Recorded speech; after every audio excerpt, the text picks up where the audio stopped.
پڑھیے میرے ساتھ۔ نمبر 1 سبحان اللہ، نمبر 2 لا الہ الا اللہ، نمبر 3 الحمدللہ۔ یہ کلمات عرش کے چاروں طرف گھومتے ہیں، ان کی آواز شہد کی مکھیوں کی بنبناہٹ کی طرح ہوتی ہے۔ اس طرح یہ کلمات اپنے پڑھنے والے کا اللہ تعالیٰ کی بارگاہ میں تذکرہ کرتے ہیں۔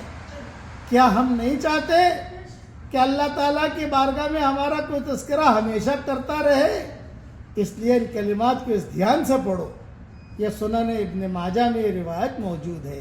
ایک مرتبہ دھیان سے اور پڑھ لیجئے تاکہ ہم سب کا تذکرہ اللہ کی بارگاہ میں ہو۔ سبحان اللہ، لا الہ الا اللہ، الحمدللہ۔ اللہ تعالیٰ دونوں جہاں کی سرخروئی ہم سب کو نصیب فرمائے، آمین۔ وآخر دعوانا الحمدللہ رب العالمین۔